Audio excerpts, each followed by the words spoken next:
오빠, 나 배가 너무 고파. 이거 먹으면 안 돼? 고아 사남매가 아빠 산소 앞에 차려진 제사상을 보고 침을 삼키고 있었습니다. 어제도, 그제도 우리 수돗물만 마셨잖아. 첫째 다오는 음식을 향해 홀린 듯 손을 뻗는 쌍둥이 동생들을 막지 못했어요.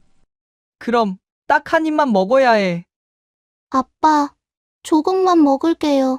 사남매는 아빠 산소에 인사가 끝나기 무섭게 음식 앞으로 다가갔습니다. 오빠, 진짜 맛있다. 나 태어나서 이렇게 맛있는 거 처음 먹어봐. 평소엔 잡초만 무성하던 아빠 산소에 누가 이런 걸 차려놓은 걸까요? 그때였습니다.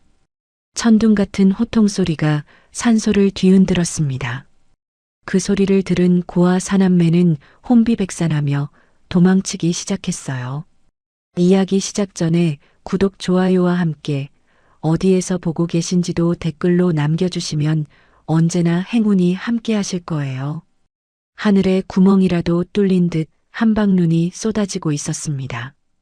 하얀 눈이 덮인 묘소 앞 검은 대리석 제단 위에는 금방 차린 듯 온기가 느껴지는 제사상이 차려져 있었습니다.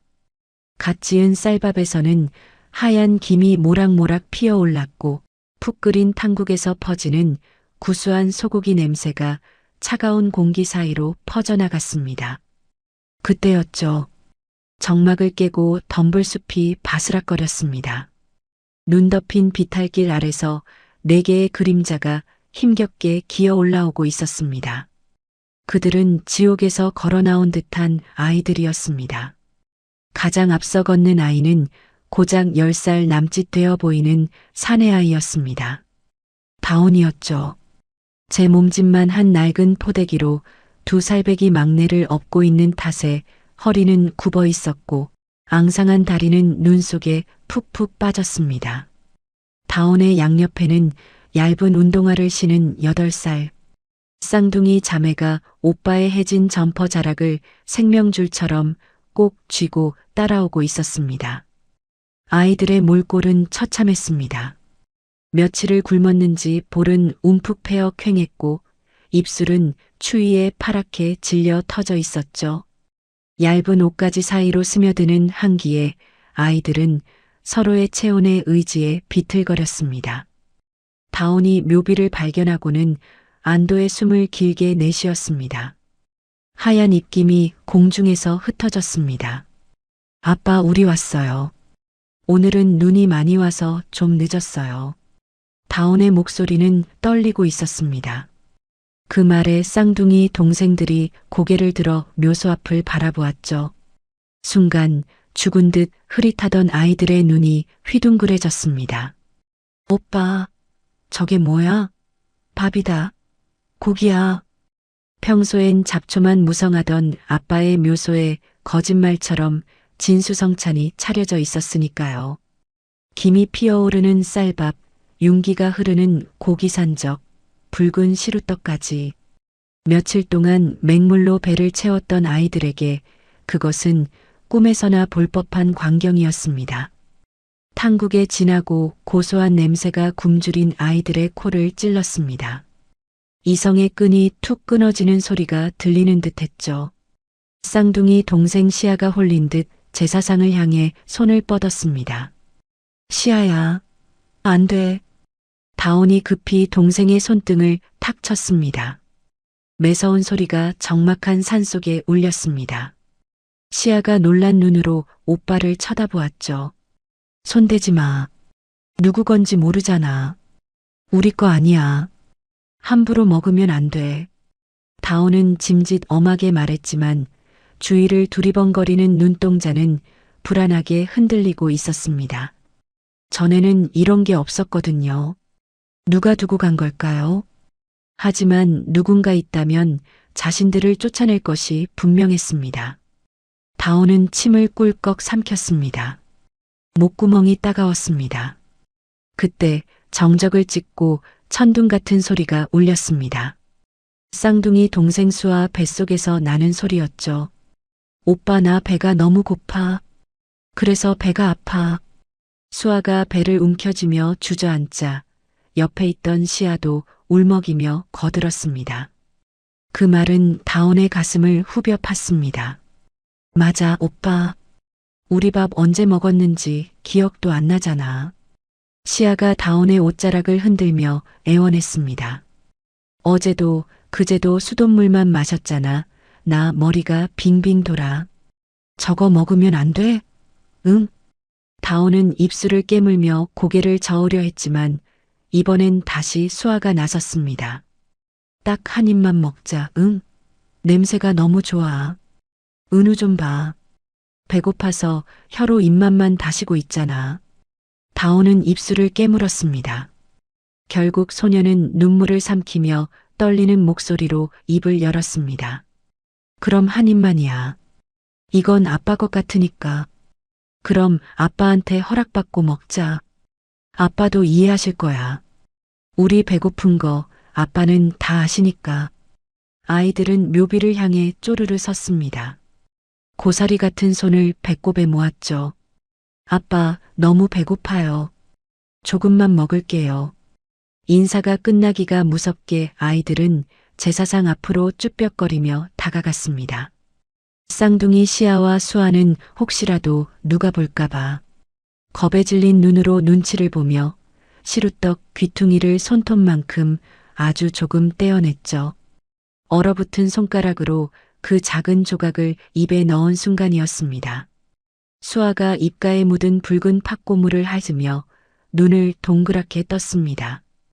오빠, 이거 진짜 맛있다.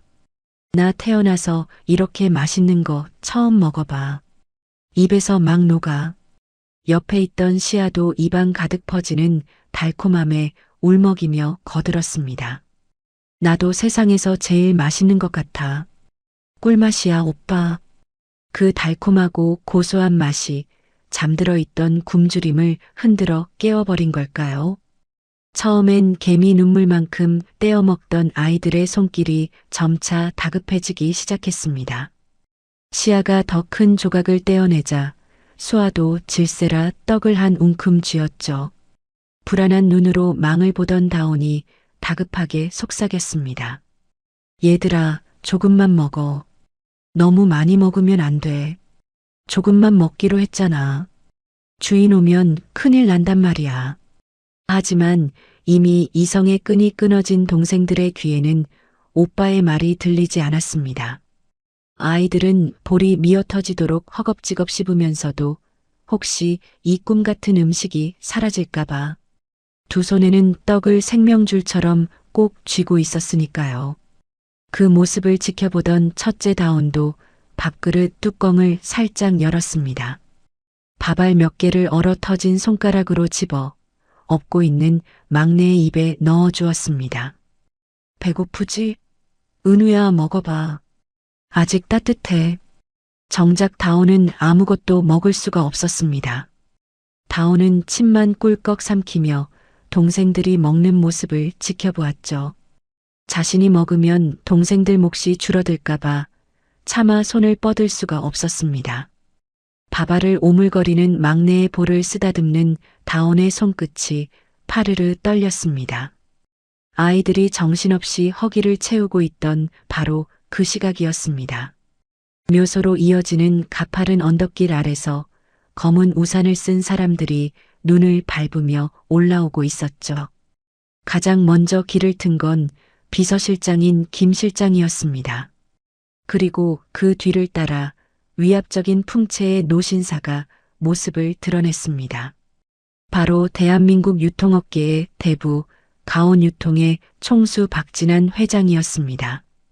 평소엔 늙은 호랑이라 불릴 만큼 서슬퍼런 그였지만 아들의 기일인 오늘만큼은 지팡이에 의지한 힘없는 아비의 모습이었죠.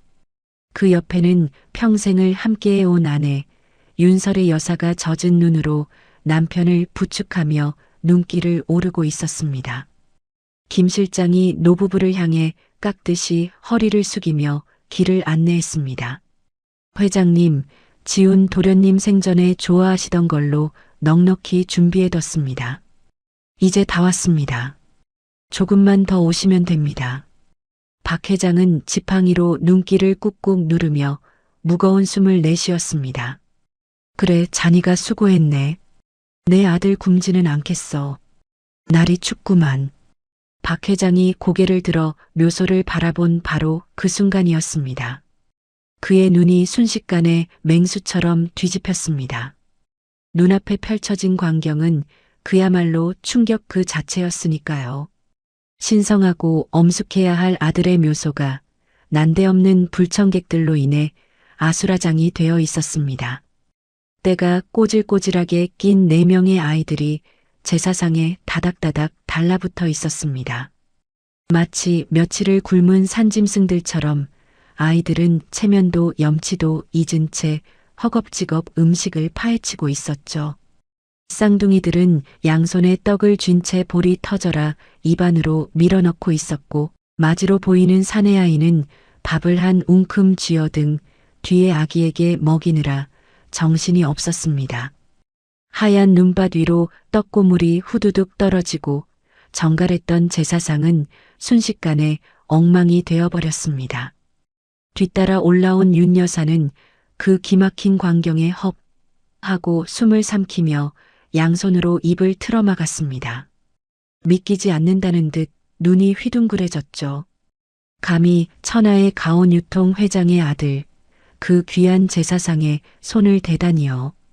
박 회장의 얼굴이 불그락푸르락 달아오르며 지팡이를 쥔 손이 부들부들 떨리기 시작했습니다. 뭐하는 녀석들이야. 여기가 어디라고 감히 남의 제사상에 손을 대느냐. 천둥 같은 호통 소리에 산 전체가 울렸습니다.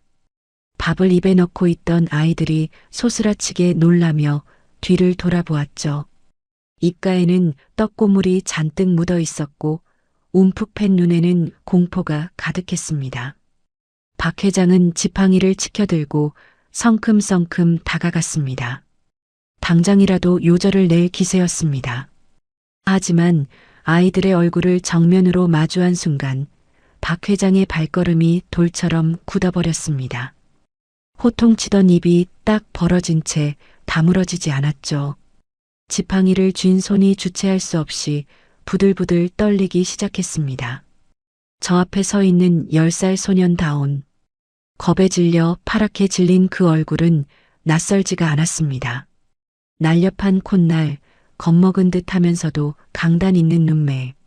그것은 10년 전 모진말로 내쳤던 아들 지훈의 어린 시절과 판박이었으니까요. 마치 시간을 되돌려 놓은 듯 했습니다. 뒤따라오던 아내 윤 여사는 숨이 턱 막혀 비명조차 지르지 못했습니다. 여보, 저 아이 얼굴 좀 봐요. 윤 여사는 다리에 힘이 풀려 그 자리에 주저앉았습니다. 김 실장이 황급히 부축했지만 그녀의 시선은 다온에게 고정된 채 떨어지지 않았죠. 거센 눈보라가 몰아치는 가운데 회장 부부와 아이들 사이엔 숨막히는 정적만이 흘렀습니다. 박 회장의 머릿속이 하얗게 변했습니다. 설마 지훈이일까요? 죽은 아들이 돌아온 걸까요? 그때 다온이 본능적으로 동생들을 감싸며 뒷걸음질 쳤습니다. 죄송합니다. 배가 너무 고파서 그랬어요. 다음부터는 안 그럴게요. 다온의 외침은 비명에 가까웠습니다. 그는 멍하니 서 있는 박 회장을 피해 동생들의 손을 거칠게 낚아챘습니다. 뛰어. 도망쳐. 아이들은 미친 듯이 눈 덮인 비탈길을 내달렸습니다. 눈밭에 구르고 넘어지면서도 뒤를 돌아보지 않았죠. 박 회장이 퍼뜩 정신을 차리고 손을 뻗었습니다. 잠깐, 거기 서라. 얘들아. 박 회장의 외침은 눈보라 속에 허무하게 흩어졌습니다. 아이들은 이미 하얀 눈 속으로 멀리 사라지고 있었죠. 아들의 제사상 앞에는 다온의 등에 엎여있던 막내의 머리에 있던 낡은 모자가 눈 위에 떨어져 있었습니다. 박 회장은 그 자리에 못 박힌 듯 서서 아이들이 사라진 방향을 멍하니 바라보았죠. 가슴 한구석이 욱신거려 견딜 수가 없었습니다. 아이들이 사라진 눈밭에는 덩그러니 남겨진 낡은 털모자 하나만이 굴러다니고 있었습니다. 박 회장은 떨리는 손으로 그 모자를 집어들었죠. 거칠고 보풀이 잔뜩인 싸구려 털모자에서는 묘한 냄새가 났습니다. 그것은 가난에 찌든 쉰내이자 싸구려 분유 냄새였습니다. 박 회장은 모자를 쥔 손에 힘을 주었습니다. 10년 전 모질게 내쳤던 아들. 지훈의 뒷모습과 방금 도망친 아이의 겁에 질린 눈망울이 자꾸만 겹쳐 보였으니까요. 지훈아, 네가 보낸 거냐? 그 아이 눈이 너랑 너무 똑같더구나. 맞아요, 여보, 정말이에요. 그 눈매며 콧날이며 우리 지훈이 어릴 때랑 똑같이 생겼어요. 세상에 어떻게 그렇게 붕어빵처럼 똑같을 수가 있어요. 윤 여사는 낡은 털모자를 가슴에 품으며 오열했습니다. 김 실장, 당장 저 아이들 찾아와. 이 근처를 다 뒤져서라도 찾아내. 놓치면 안 돼. 박 회장의 불호령에 김 실장과 경호원들이 눈 덮인 산속을 이잡듯이 뒤지기 시작했습니다. 하지만 하늘도 무심하시지. 쏟아지는 폭설은 아이들이 남긴 발자국마저 순식간에 지워버리고 말았죠. 20분쯤 지났을까요? 김 실장은 눈사람이 된 채 빈손으로 돌아와 고개를 숙였습니다. 죄송합니다. 회장님, 눈이 너무 많이 와서 흔적을 찾을 수가 없습니다. 놓쳤습니다. 그 말을 들은 윤 여사는 다리에 힘이 풀려 눈밭에 주저앉고 말았습니다. 차가운 눈 위를 손바닥으로 치며 통곡했죠. 내 새끼 핏줄이야. 내가 알아. 그 앙상한 손 좀 봐. 얼마나 배가 고팠으면 제사상 밥을 훔쳐먹어 이 추운 날에 옷도 제대로 못 입고. 노부부의 가슴에는 대못이 박힌 듯한 통증만이 남았습니다. 무거운 침묵 속에 대저택으로 돌아온 회장 부부를 맞이한 건 조카 최전무였습니다. 거실 소파에 앉아있던 그는 박 회장이 들어오자 벌떡 일어나 깎듯이 허리를 숙였습니다. 다녀오셨습니까? 형님, 기일에 눈이 많이 와서 고생하셨죠. 차라도 한 잔 올릴까요? 평소라면 받아주었을 그 인사를 박 회장은 본체만체하며 굳은 표정으로 서재를 향해 걸음을 옮겼습니다. 윤 여사 역시 시종들의 부축을 받으며 흐느끼고 있었죠. 사람만 있어다오, 제발 사람만 있어. 최 전무의 입가에 걸려있던 엷은 미소가 순식간에 싸늘하게 굳어졌습니다. 그는 닫힌 안방 문틈으로 새어나오는 윤 여사의 울음소리에 귀를 기울였습니다. 지훈이랑 똑같아. 지훈이 핏줄이 있었던 거야. 그 말을 듣는 순간 최 전무의 발걸음이 그 자리에 얼어붙었습니다. 지훈이 형한테 자식이 있었다고? 도무지 믿기지가 않았습니다. 10년 전에 집을 나간 형에게 숨겨진 핏줄이 있다니요. 최 전무는 쿵쿵 뛰는 심장을 부여잡고 자신의 방으로 들어왔습니다. 머릿속이 엉망진창으로 꼬이기 시작했죠. 도대체 오늘 산소에서 무슨 일이 있었던 거지? 회장님이 뭘 보고 오신 거야? 그는 초조한 듯 방 안을 서성거리며 손톱을 물어뜯기 시작했습니다. 그러다 문득 등줄기를 타고 서늘한 소름이 끼쳤습니다. 만약 윤 여사의 말이 사실이라면? 진짜 지훈이 형의 핏줄이 살아 돌아온 거라면? 잠깐, 그럼 나는 어떻게 되는 거지? 지난 10년간 회장에게 노릇을 하며 굴욕을 참아온 이유가 무엇이었나요? 오로지 가온 유통의 후계자가 되겠다는 일념 하나였습니다. 그런데 굴러들어온 돌이 박힌 돌을 빼낸다고 직계 손주들이 나타나면 자신은 낙동강, 오리알 신세가 되는 건 불 보듯 뻔했습니다. 안 돼, 그럴 수는 없어. 내가 이 회사를 먹으려고 10년을 어떻게 버텼는데. 불안은 곧 공포가 되었고 공포는 이내 살기 어린 분노로 변했습니다. 최 전무의 눈빛이 매섭게 번뜩였습니다. 그는 즉시 휴대폰을 꺼내 자신의 신복에게 은밀하게 전화를 걸었습니다. 오늘 산소에서 무슨 일이 있었는지 쥐새끼 한 마리 놓치지 말고 알아봐. 회장님이 뭘 받는지 정확히 가져와. 당장. 같은 시각 서재의 스탠드 불빛 아래서 박 회장은 주워온 털모자를 뒤집고 있었습니다. 실밥 사이에 엉겨붙은 가느다란 머리카락 몇 올. 아기의 베넷머리였습니다. 박 회장은 핀셋으로 조심스럽게 머리카락을 채취해 비닐팩에 담았습니다. 그리고 김 실장을 불렀죠. 지금 당장 센터로 가. 내 이름 빼고 극비로 돌려. 결과는 최대한 빨리 가져와. 김 실장은 증거물 봉투를 품에 안고 어둠 속으로 사라졌습니다. 박 회장은 그날 밤 한숨도 자지 못했습니다. 서재 책상 위에 놓인 아들 지훈의 사진을 어루만지며 회한의 눈물을 흘렸습니다. 이 못난 애비가 너한테 그렇게 하는 게 아니었는데 그 어린 것들이 얼마나 배가 고팠으면. 창밖에는 밤새 눈보라가 몰아치는데 그 어린 것들이 어디서 떨고 있을지 생각하면 가슴을 칠 수밖에 없었으니까요. 새벽 3시 반 어둠 속에 숨죽이고 있던 최 전무의 휴대폰이 짧게 진동했습니다. 신복에게서 온 문자 메시지였습니다. 묘지 관리인 증언 확보. 회장님이 웬 거짓골 아이들을 보고 기겁하셨음. 10살쯤 된 남자아이와 쌍둥이 여자아이, 그리고 엎혀있던 아기까지 총 4명입니다. 그리고 아이가 도망가다 떨어뜨린 모자를 챙겨오셨습니다. 최 전무의 눈이 번뜩였습니다. 모자를 가져왔다고? 불안감에 거실로 나와 어둠 속에서 서성이던 최 전무의 눈에 퀵서비스 기사에게 서류 봉투를 받아든 김 실장이 급히 2층으로 올라가는 모습이 보였습니다. 최 전무는 얼른 기둥 뒤에 몸을 숨겼습니다. 봉투 겉면에는 붉은 도장으로 찍힌 긴급 친자 확인이라는 글씨가 희미하게 보였습니다. 친자 확인? 진짜 지훈이 자식들이면 어떡하지? 김 실장이 서재에 들어가 봉투를 놓고 나오자 최 전무는 도둑고양이처럼 발소리를 죽여 서재 문 앞으로 다가갔습니다. 문에 귀를 바짝 대고 안에서 들려오는 소리에 온 신경을 집중했죠.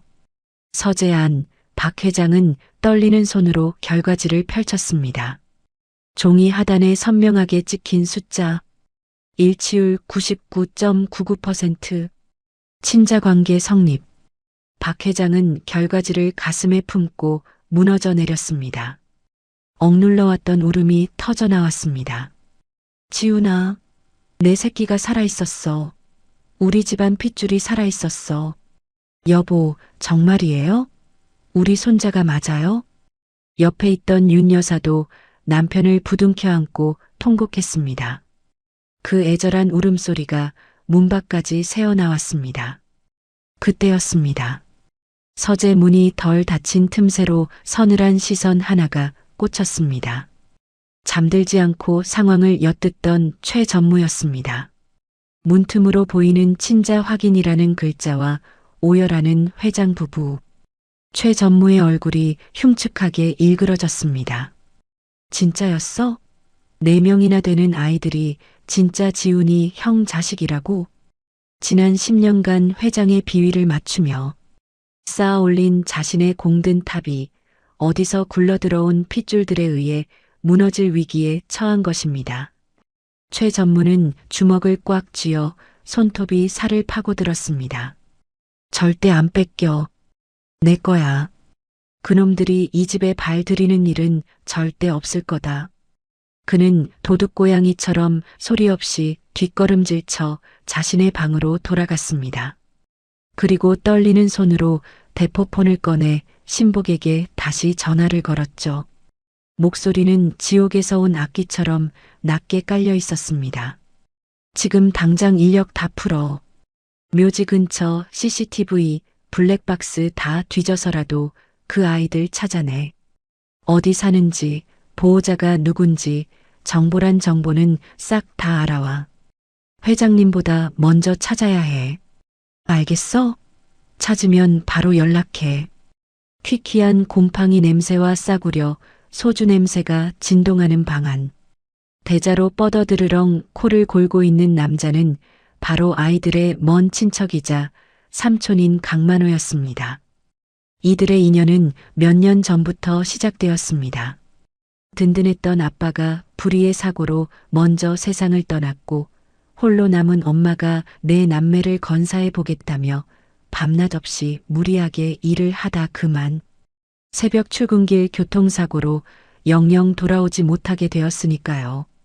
부모 잃은 아이들이 세상에 덩그러니 남겨졌을 때 구세주처럼 나타난 게 바로 강만호였습니다. 그는 눈물을 훔치며 자청해서 후견인이 되었죠.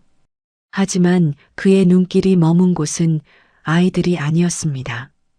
엄마가 아이들을 위해 목숨과 맞바꾸어 남긴 그 피 묻은 사망 보상금이었죠. 내가 친아빠처럼 키워주겠다던 다짐은 술안주처럼 사라져버린 지 오래였습니다. 방 구석의 풍경은 시베리아 벌판처럼 차가웠습니다. 기름 한 방울 돌지 않는 냉골 바닥 위 4명의 아이들이 얇은 혼잎을 하나를 덮고 서로를 난로 삼아 웅크리고 있었습니다. 저녁이라곤 퉁퉁 부른 라면 한 개를 넷이서 나눠 먹은 게 전부였습니다. 잠든 와중에도 쌍둥이들의 텅 빈 배에서는 꼬르륵 소리가 멈추지 않았죠. 마지다오는 꿈속에서도 동생들이 추울까봐 막내를 품에 꼭 안고 쪽잠을 자고 있었습니다. 세상에 덩그러니 남겨진 작은 새끼 강아지들처럼 아이들은 서로의 체온에 기대어 겨우 숨을 쉬고 있었습니다. 그때 정막을 깨고 만호의 머리맡에서 휴대폰이 요란하게 울려댔습니다. 발신자 표시 제한. 만호는 잔뜩 짜증이 난 얼굴로 눈을 비비며 전화를 받았습니다. 누구야 새벽부터. 전화를 받자마자 굵직한 목소리가 다짜고짜 명령했습니다. 돈 벌고 싶으면 지금 당장 집 앞 골목으로 기어나와. 강만호는 이게 뭔 귀신 신나라 까먹는 소리냐며 욕을 내뱉었지만 돈이라는 말에 슬리퍼를 질질 끌고 밖으로 나갔습니다. 어두운 골목길에는 고급 검은색 세단이 위압적으로 시동을 켠 채 대기하고 있었죠. 창문이 반쯤 열리더니 조수석에 앉은 사내가 두툼한 봉투 하나를 바닥에 툭 던졌습니다. 최 전무가 보낸 해결사였습니다. 5천만 원이다. 착수금이야. 애들 데리고 지금 당장 서울 떠나. 아무도 모르는 곳으로 증발해. 시간은 5분 준다. 강만호는 눈을 번뜩이며 봉투를 열어보았습니다. 진짜 돈이었습니다. 노란 5만 원권 뭉치를 보자 손이 떨렸지만 이내 그 특유의 뱀 같은 눈초리가 가늘어졌습니다. 아니, 근데 형씨 누구요? 왜 남의 집 이사를 가라 말아야? 남자는 차갑게 대꾸했죠. 이유는 알 거 없고 눈앞에서 안 보이게 아주 멀리 치워놔. 잔금은 처리 끝나면 준다. 강만호가 도대체 저 아이들과 무슨 관계냐고 캐묻자 남자는 잔말 말고 시키는 대로 하지 않으면 무사하지 않을 거라고 말했습니다. 보통 사람이라면 겁을 먹었겠지만 강만호는 돈 냄새 하나는 기가 막히게 맡는 하이에나 같은 인간이었죠. 그는 머리를 빠르게 굴렸습니다. 아니 형씨, 애가 넷이야 넷. 딸린 식구가 얼만데 이 푼돈으로 이사를 가라 말아야? 난 못 가. 배째라 그래. 남자가 미간을 찌푸리며 물었습니다. 그럼 얼마를 원해? 강만호는 배를 벅벅 긁으며 설마 주겠어 하는 심정으로 배짱을 부려보았습니다. 뭐 그야 한 5억 주면 모를까? 그 정도는 줘야 움직이지 않겠어? 당연히 욕설이 날아올 줄 알았습니다. 그런데 남자는 1초의 망설임도 없이 대답했습니다. 좋아. 처리 끝나면 나머지 4억 5천 입금한다. 대신 입 뻥끗하면 죽어. 강만호의 눈이 탁구공만하게 커졌습니다. 입이 떡 벌어져서 다물지 못했죠.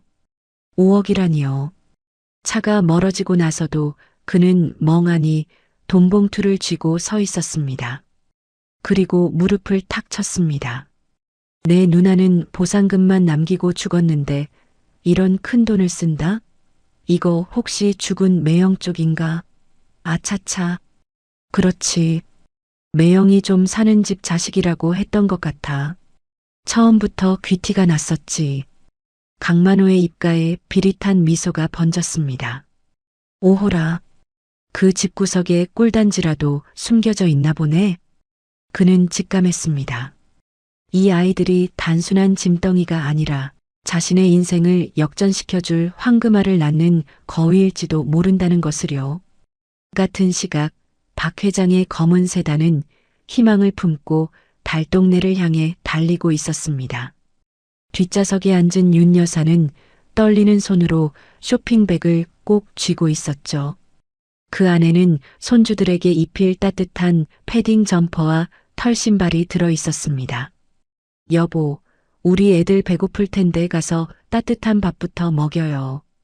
이제 고생 끝이라고 할머니가 왔다고 말해줘요. 박 회장도 붉어진 눈시울로 고개를 끄덕였습니다. 그래, 내 손으로 직접 업고 나올 거다. 내 새끼들 다시는 춥지 않게 할 거야. 차가 가파른 언덕길을 힘겹게 올라갔습니다. 하지만 동네 입구에는 이미 불길한 정적만이 흐르고 있었죠. 경호원들이 강만호의 집 문을 부수고 들어갔습니다. 박 회장이 가장 먼저 뛰어들며 목이 터져라 외쳤습니다. 얘들아, 아가야, 할아버지다. 할아버지가 왔다. 하지만 대답은 없었습니다. 방 안에는 퀴퀴한 곰팡이 냄새와 지독한 지린내만이 코를 찌를 뿐이었죠. 방바닥은 보일러도 들어오지 않아 얼음장처럼 차가웠고 구석에는 아이들이 덮던 얇은 혼이불만 뱀 허물처럼 덩그러니 남겨져 있었습니다. 불과 10분 차이였습니다. 방 한가운데 놓인 양은 냄비에는 미처 다 식지 않은 라면, 국물이 남아 있었으니까요. 박 회장은 텅 빈 방을 망연자실하게 둘러보다가 비틀거렸습니다. 늦었어, 한 발 늦었어. 내가 조금만 더 빨리 올걸. 그때 방 구석을 살피던 윤 여사가 입을 틀어막으며 주저앉았습니다. 여보, 이것 좀 보세요. 세상에 이걸 어떻게. 윤 여사가 가리킨 벽지는 온통 낙서투성이었습니다. 연필로 그어놓은 키재기 눈금들 옆에는 삐뚤빼뚤한 글씨들이 가득했습니다. 배고파요. 엄마 보고 싶어요. 윤 여사는 벽을 부여잡고 오열했습니다. 이 어린 것들이 여기서 얼마나 힘들었을까. 엄마 보고 싶다고 배가 고프다고 이렇게 써놨어요. 그때 비서실장이 어두운 표정으로 들어와 조사된 내용을 보고했습니다. 회장님, 이 집에 살던 강만호란 작자 인간이 아닙니다. 비서실장의 입에서는 충격적인 이야기들이 흘러나왔습니다. 아이들 엄마가 교통사고로 죽으면서 남긴 사망보상금 2억 원. 강만호는 법적 보호자 행세를 하며 그 돈을 가로챘던 겁니다. 아이들을 대학까지 책임지겠다며 거짓 각서를 쓰고는 그 돈을 코인과 술로 탕진해 버렸죠. 정작 아이들에게는 급식 카드로 산 라면만 먹인 것입니다. 박 회장의 손에 들린 지팡이가 부들부들 떨렸습니다. 분노가 슬픔을 넘어서고 있었죠. 박 회장의 눈에 신발장에 남겨진 낡아빠진 운동화 한 짝이 들어왔습니다. 밑창이 다 닳아 구멍이 숭숭 뚫린 10살 다온이의 신발이었습니다. 뒷굽을 꺾어 신어 너덜너덜해진 그 신발. 박 회장은 그 더러운 신발을 가슴에 품고 바닥에 주저앉아 통곡했습니다. 다 내 잘못이다. 내 새끼들이 이런 꼴을 당하고 있었는데 어떻게 여태까지 아무것도 모르고 살고 있었을까. 따뜻한 밥 한 끼를 못 먹여보고 내 새끼들. 윤 여사도 아이들이 덮던 냄새나는 이불에 얼굴을 묻고 목 놓아 울었습니다. 그 울음소리가 텅 빈 반지하 방을 가득 채웠습니다. 같은 시각 멀어지는 강만호의 승합차 안. 강만호는 운전대를 잡고 콧노래를 흥얼거리고 있었습니다. 조수석에 놓인 돈가방을 흘끔거리는 그의 눈은 탐욕으로 번들거렸죠. 이야, 팔자가 피려니까 넝쿨째 굴러들어오는구나. 쟤들이 짐덩어리인 줄 알았더니 복덩어리였네. 복덩어리야. 다오는 차창 밖으로 멀어지는 동네를 보며 하염없이 눈물을 흘렸습니다. 엄마와의 추억이 남은 마지막 장소였습니다. 엄마 안녕, 우리 이제 어디로 가는 걸까? 반지하 방에서는 박 회장이 눈물을 닦고 일어서고 있었습니다. 그의 눈빛은 더 이상 슬픈 할아버지가 아니었습니다. 새끼를 잃어버린 맹수처럼 변해 있었죠. 김 실장, 내 전 재산을 써도 좋다. 박 회장의 목소리가 서늘하게 깔렸습니다. 내 손주들 어디로 갔는지 찾아. 전국을 다 뒤져서라도 찾아내. 그리고 왜 갑자기 사라진 건지도 알아내. 박 회장은 굳은 표정으로 낡은 신발을 양복 안주머니에 소중히 넣으며 방을 나섰습니다. 그 걸음걸이에는 섬뜩할 정도의 살기가 서려 있었습니다. 강만호가 아이들을 데리고 도착한 곳은 강원도 깊은 산골짜기, 지도에도 나오지 않는 허름한 보육원이었습니다. 아이들은 난방도 들어오지 않는 시멘트 바닥방에 보내졌습니다. 벽에는 시커먼 곰팡이가 피어 있었고 바닥에서는 올라오는 한기가 얇은 옷을 파고들었습니다. 강만호는 보육원 원장에게 두툼한 돈봉투를 찔러주며 킬킬거렸습니다. 잘 관리해줘요. 원장이 웃으며 돈을 세는 사이 철문이 쾅 하고 닫혔습니다. 그렇게 아이들은 세상과 단절된 보육원에 들어가게 되었습니다. 저녁 식사 시간이라며 나온 밥상은 허술했습니다. 옹기라곤 찾아볼 수 없는 식어 빠진 밥 한 덩이와 짠내 나는 무장아찌 몇 조각이 전부였으니까요. 맘마, 맘마. 이 분위기를 아는지 모르는지 2살배기 막내 은우가 배가 고파 자지러지게 울기 시작했습니다. 다오는 칭얼대는 막내를 달래다 못해 자신의 밥그릇에서 찬밥을 한 숟가락 떴습니다. 그리고 입안에 넣고 오랫동안 씹기 시작했죠. 거칠고 차가운 밥알이 침과 섞여 죽처럼 부드러워질 때까지 다오는 턱이 아프도록 씹고 또 씹었습니다. 그러고는 숟가락에 뱉어 막내의 입에 넣어 주었습니다. 은우야, 맘마 먹자. 형아가 너 먹을 수 있게 해줬어. 아기 새처럼 입을 벌려 받아먹는 막내를 보며 옆에 있던 쌍둥이 동생들도 훌쩍이기 시작했습니다. 오빠 엄마 보고 싶어. 집에 가고 싶어. 다오는 밥알을 씹던 입을 멈추고 동생들을 으스러지게 끌어안았습니다. 울지 마. 오빠가 있잖아. 오빠가 너희들 굶어 죽게 안 해. 꼭 지켜줄 거야. 다온의 눈시울이 붉어졌지만 동생들 앞이라 눈물을 꾹 참아냈습니다.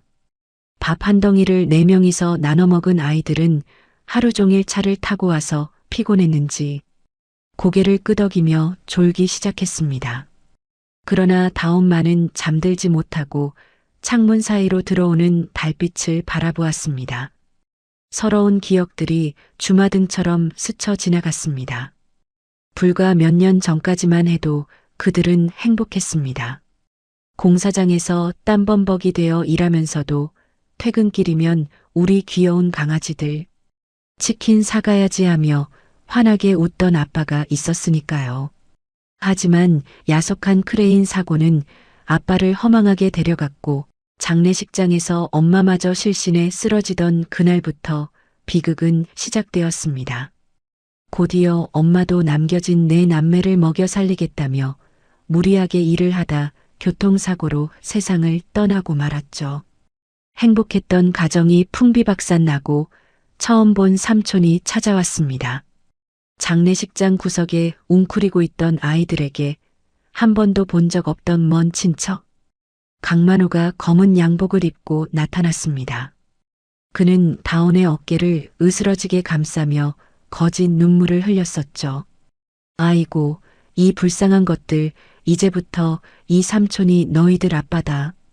아무 걱정 마라. 내가 책임지고 키워주마. 하지만 그의 시선은 아이들이 아니었습니다. 책상 위에 놓인 사망보상금 지급 서류와 보험금 통장에 꽂혀 있었죠. 후견인 서류에 도장을 찍고 보상금을 손에 넣자마자 강만호의 태도는 돌변했습니다. 돈은 내가 관리한다. 니들은 어려서 몰라. 그날의 기억이 떠오르자 다온은 주먹을 꽉 쥐었습니다. 분노와 슬픔이 가슴속에서 소용돌이쳤습니다. 그 시각 서울의 대저택 서재. 비서실장이 사색이 된 얼굴로 들어왔습니다. 회장님, 반 지하방 근처 CCTV 영상을 복원했습니다. 아이들을 태워간 차량 조회 결과 대포차였습니다. 박 회장의 눈썹이 꿈틀했습니다. 대포차? 그래서 그 차를 누가 보낸 거야? 비서실장이 침을 꿀꺽 삼키며 힘겹게 입을 열었습니다. 그 차를 수배한 놈 최기철 전무의 해결사로 확인됐습니다. 뭐라고? 박 회장의 손에서 찻잔이 덜그럭거리며 바닥으로 떨어졌습니다. 쨍그랑 날카로운 파열음과 함께 찻잔이 산산조각 났습니다. 기철이 내 조카 그놈이 그런 거라고? 믿었던 조카가 손주들을 찾는 걸 돕기는커녕 먼저 빼돌렸다는 사실. 박 회장은 배신감에 온몸을 치를 떨었습니다. 그는 지팡이를 들어 책상을 내리치려다 허공에서 멈췄습니다. 눈빛이 매섭게 변했죠. 그놈을 당장 잡아다 족쳐야 해. 당장? 하지만 박 회장은 곧바로 고개를 저으며 숨을 골랐습니다. 아니야, 지금 건드리면 그놈이 애들을 해코지할 수도 있어. 일단 모른 척해. 내 손주들 먼저 찾아야 해. 박 회장은 손주들의 안전을 위해 끓어오르는 분노를 피를 토하는 심정으로 삼키기로 결심했습니다. 강원도의 보육원 복도. 다온은 막내의 젖은 기저귀를 빨기 위해 차가운 수도가에 쭈그리고 앉아 있었습니다. 손이 얼어 터질 것 같았지만 멈출 수 없었죠. 그때 강만호가 누군가와 통화를 하며 복도를 지나갔습니다. 수화기 너머로 비서실장의 다급한 목소리가 흘러나왔습니다. 여보세요? 강만호 씨 맞습니까? 박진환 회장님이 아이들을 애타게 찾고 계십니다. 사례는 섭섭지 않게 할 테니. 강만호가 눈을 동그랗게 뜨고 큰 소리로 되물었습니다. 옆에 다온이 있다는 것도 모르는 것 같았습니다. 뭐요? 가온 유통? 매형 묘지에서 아이들을 봤다고요? 회장님이 저 애들의 친할아버지라고요? 빨래를 하던 다온의 손이 딱 멈췄습니다. 심장이 터질 듯이 뛰기 시작했습니다. 할아버지, 그때 아빠 무덤에서 봤던 그 무서운 할아버지가 우리 할아버지라고? 설마. 비서실장이 원하는 금액을 말하라고 회유했지만 강만호의 머릿속에는 이미 최 전무에게 받은 돈과 협박이 떠올랐습니다. 그는 비겁하게 웃으며 거절했죠. 이보쇼 형씨. 늦었어. 난 이미 다른 사람하고 5억에 합의봤다고. 돈까지 먹었는데 이제 와서 어떻게 넘겨? 상도덕이 있지. 강만호는 전화를 뚝 끊고는 혼잣말을 중얼거렸습니다. 우와, 진짜 로열 패밀리였네. 이거 5억 가지고는 안 되겠는데? 나중에 회장한테 뻥튀기 좀 해봐야겠어. 잭팟이다, 잭팟. 강만호가 휘파람을 불며 사라지자 숨죽이고 있던 다온이 고개를 들었습니다. 그의 눈빛은 조금 전과는 완전히 달라져 있었습니다. 절망이 아닌 희망, 그리고 결의가 타오르고 있었죠. 우린 고아가 아니었어. 할아버지가 우리를 찾고 계셔. 여기서 나가야 해. 무조건 할아버지한테 가야 해. 같은 시각 비서실장은 창백한 얼굴로 박 회장에게 통화 내용을 보고했습니다. 삼촌이라는 놈이 이미 다른 쪽에서 5억을 받았다고 합니다. 최 전무가 이미 손을 쓴 것 같습니다.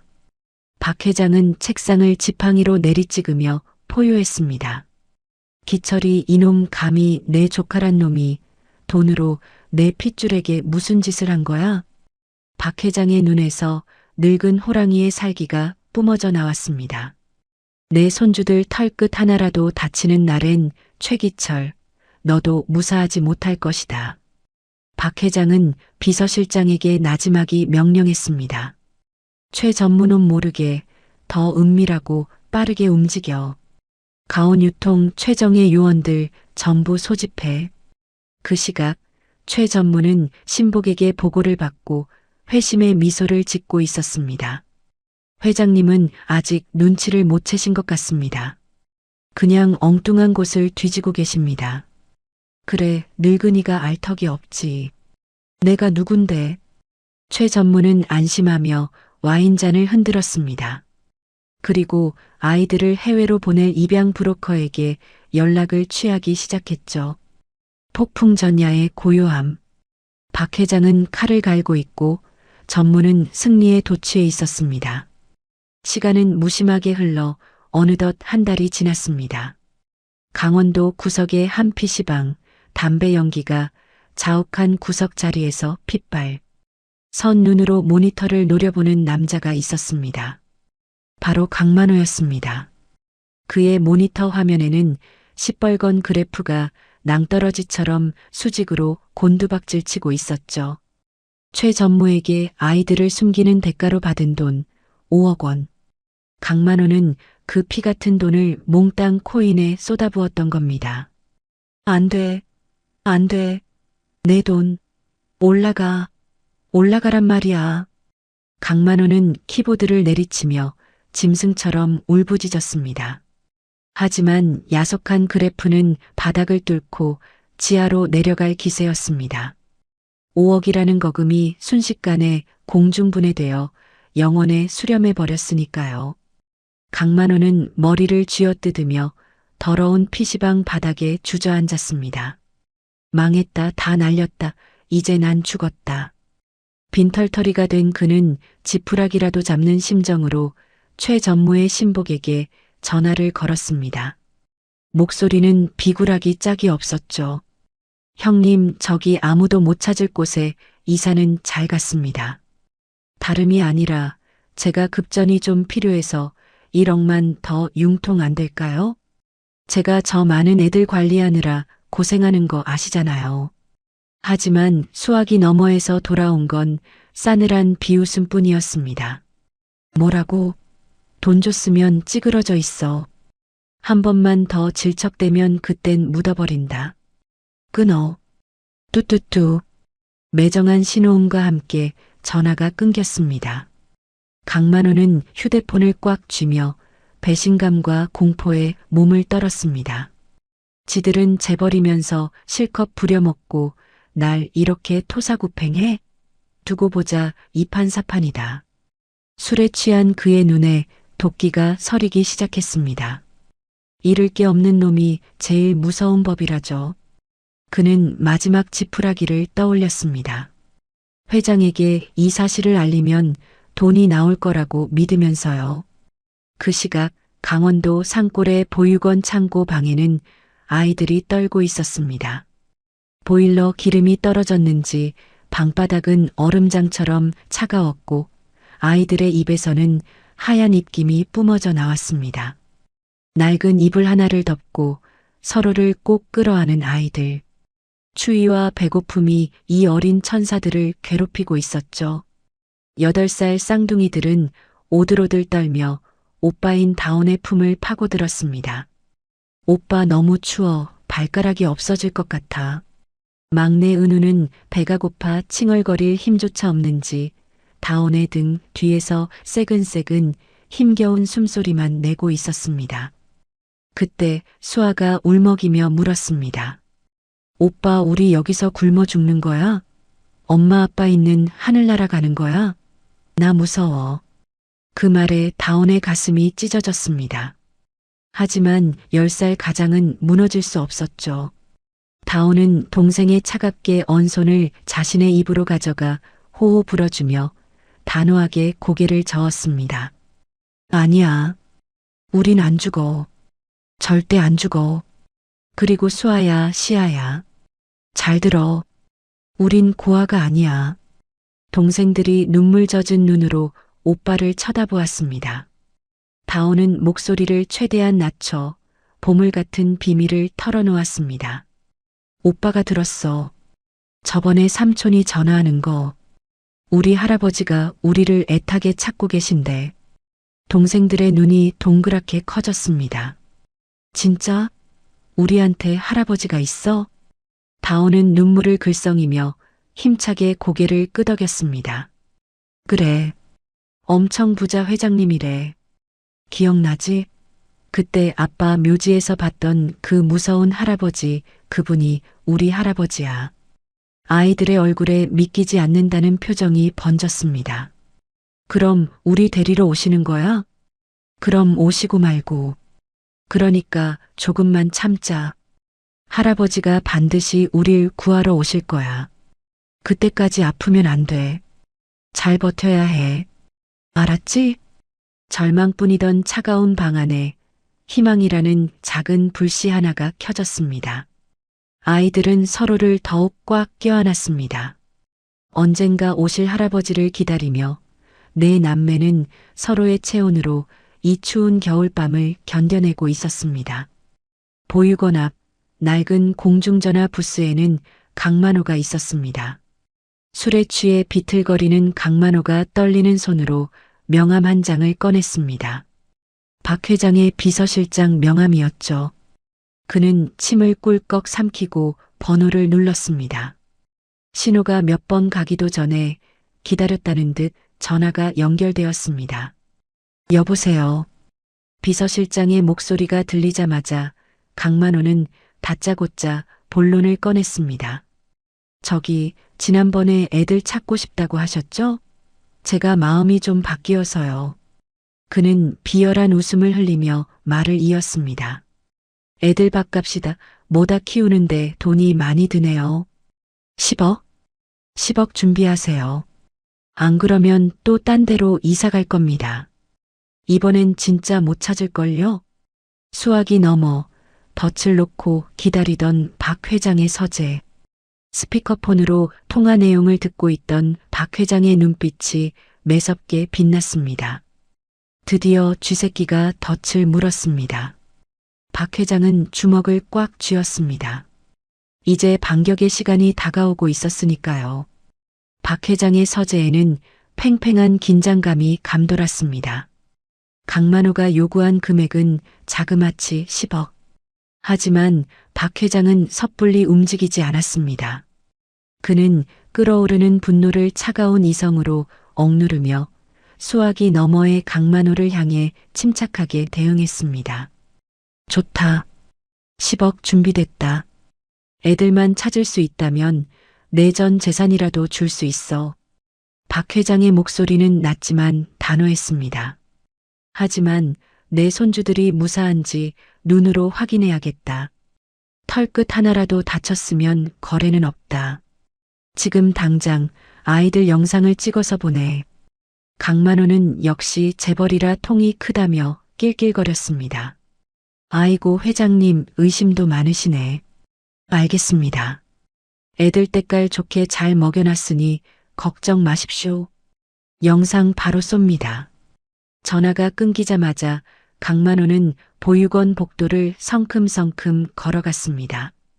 강만호가 벌컥 문을 열고 들어닥치자 구석에 웅크리고 있던 아이들이 소스라치게 놀라며 쳐다봤습니다. 강만호는 아이들을 나란히 세우고 휴대폰 카메라를 들이댔습니다. 자, 지금부터 할아버지한테 영상 보낼 거야. 다들 이빨 보이게 활짝 웃어. 우리 잘 지내고 있어요. 삼촌이 맛있는 거 많이 사줬어요. 하고 말해. 알지? 겁에 질린 쌍둥이 동생들이 울음을 터뜨리려 입술을 달싹였습니다. 그때였습니다. 마지 다온의 눈빛이 번뜩였습니다. 이거다 삼촌이 이걸 찍어서 할아버지한테 보내려는 거야.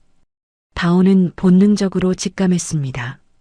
이 영상이 할아버지에게 닿을 유일한 기회라는 것을요.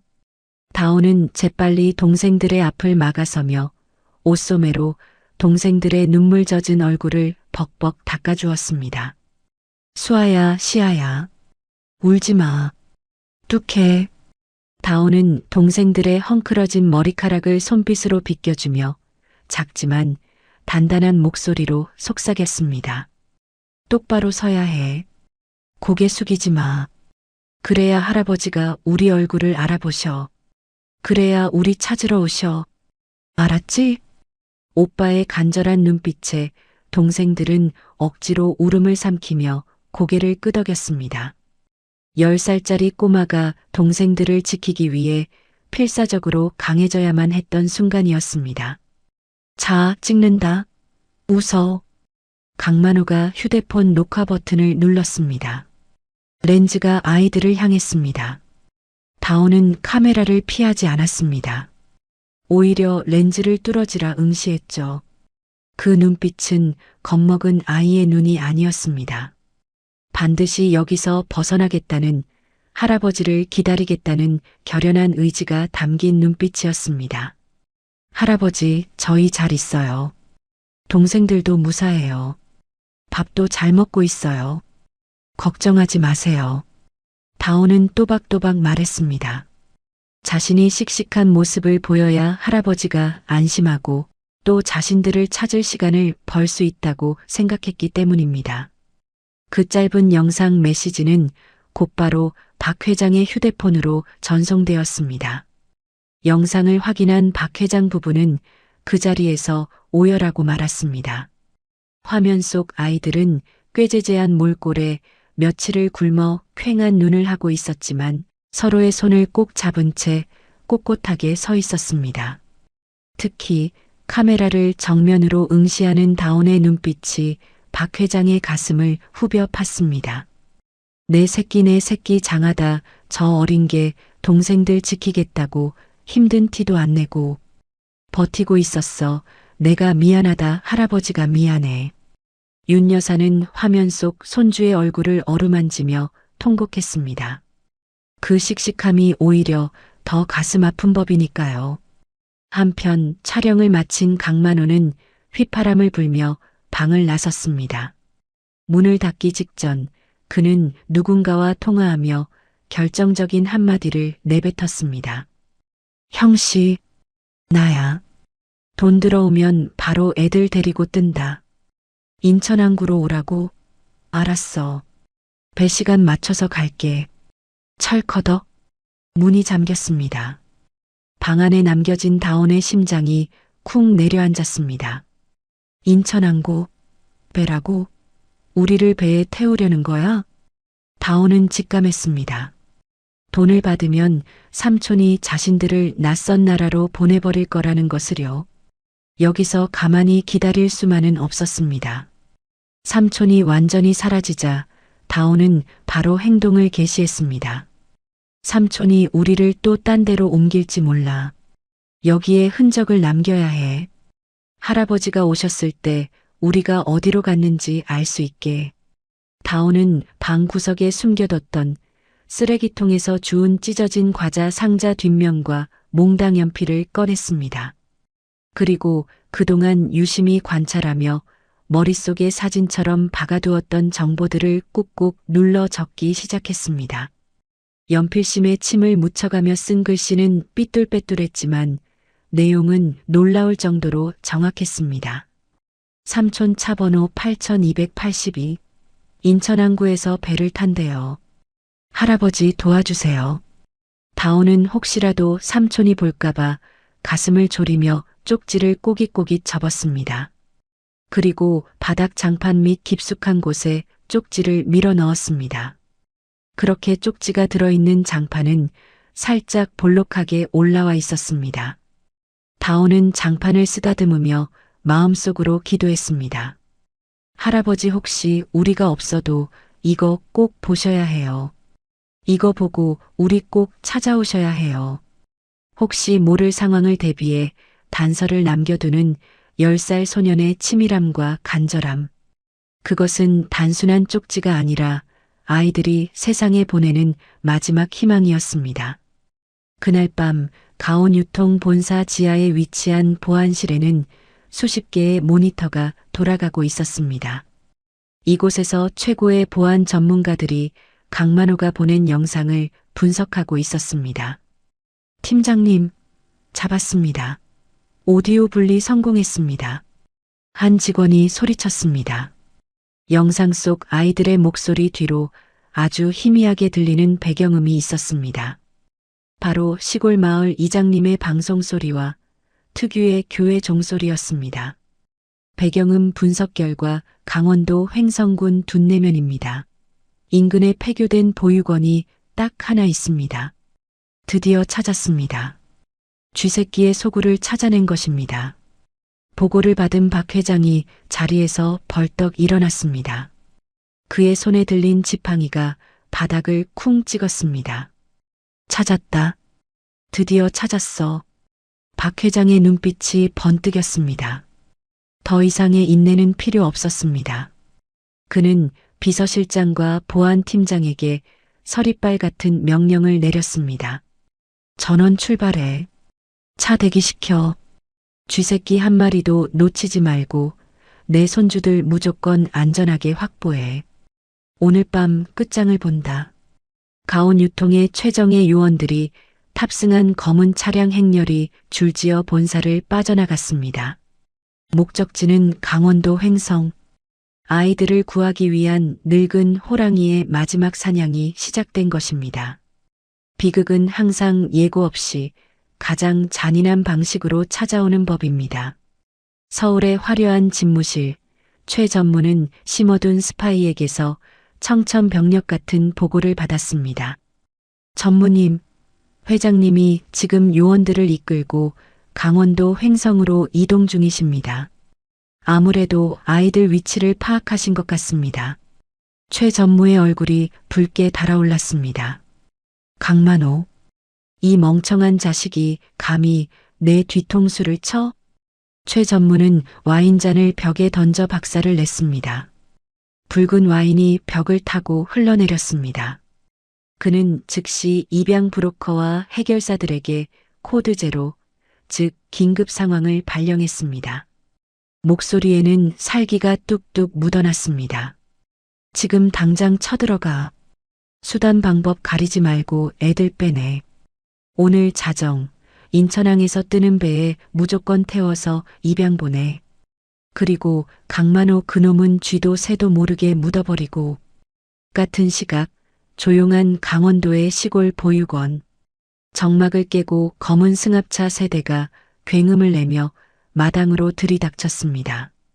타이어 타는 냄새와 함께 검은 양복을 입은 전무의 측근들이 쇠파이프를 들고 문을 부수고 난입했습니다. 당신들 뭐야? 살려주세요. 보육원 원장이 놀라서 소리를 질렀습니다. 그리고 보육원에 있던 직원들도 비명을 지르며 구석으로 도망쳤고 방 안에 갇혀있던 사남매는 공포에 질려 서로를 끌어안았습니다. 그때 돈 받을 생각에 들떠서 콧노래를 부르던 강만호가 뛰쳐나왔습니다.